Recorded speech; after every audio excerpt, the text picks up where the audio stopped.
मित्रों, द्रोणाचार्य जो दुनिया के सर्वश्रेष्ठ धनुर्धर थे और गुरु भी।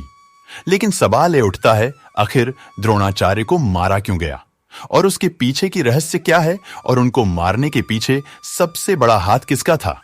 तो मित्रों, महाभारत की उलझी हुई बातों को आज की इस वीडियो में साझा करने वाले हैं।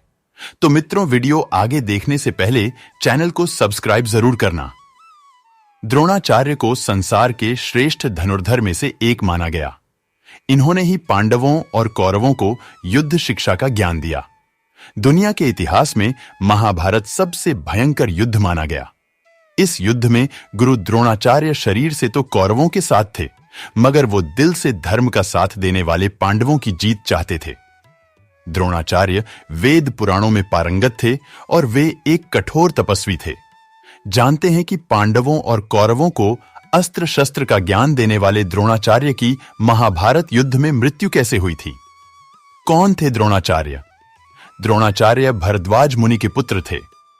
आश्रम में विद्या अध्ययन के अलावा उन्होंने वहीं रहकर तपस्या की। द्रोणाचार्य का विवाह शरद्वान मुनि की पुत्री और कृपाचार्य की बहन कृपि से हुआ था।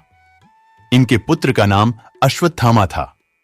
द्रोणाचार्य ने महेंद्र पर्वत पर जाकर शस्त्रास्त्र विद्याओं में श्रेष्ठ श्री परशुराम जी से प्रयोग, रहस्य तथा संहार विधि के सहित संपूर्ण अस्त्र शस्त्रों का ज्ञान प्राप्त किया था।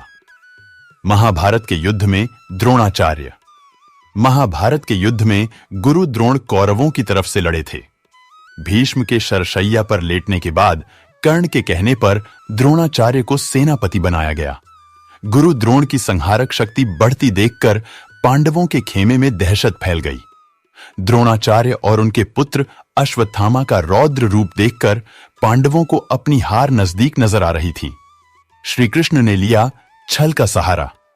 पांडवों की ऐसी स्थिति देखने के बाद श्री कृष्ण ने भेद का सहारा लेने के लिए कहा। इस योजना के अनुसार युद्ध में यह बात फैला दी गई कि अश्वत्थामा मारा गया, मगर धर्मराज युधिष्ठिर झूठ बोलने के लिए राजी नहीं हुए। ऐसे में अवंतिराज के एक हाथी जिसका नाम अश्वत्थामा था, उसका भीम द्वारा वध कर दिया गया। युद्ध भूमि में अश्वत्थामा की मृत्यु की खबर आग की तरह फैल गई। गुरु द्रोणाचार्य स्वयं इस बात की पुष्टि के लिए युधिष्ठिर के पास आए, मगर जैसे ही धर्मराज ने उत्तर दिया कि अश्वत्थामा मारा गया, परंतु हाथी श्री कृष्ण ने उसी समय शंखनाद कर दिया।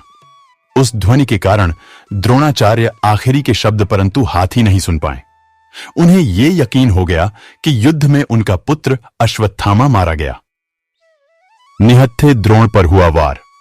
अपने पुत्र की मृत्यु का समाचार सुनने के बाद द्रोणाचार्य ने शस्त्र त्याग दिए और रणभूमि में ही शोक में डूब गए। इस मौके का लाभ उठाकर द्रौपदी के भाई धृष्टद्युम्न ने निहत्थे द्रोणाचार्य का सिर काट डाला। अश्वत्थामा को मिली ये जानकारी।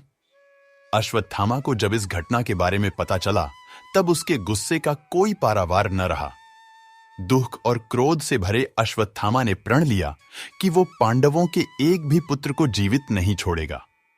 अपने पिता की छल से हुई मृत्यु का बदला लेते हुए अश्वत्थामा ने कोहराम मचा दिया।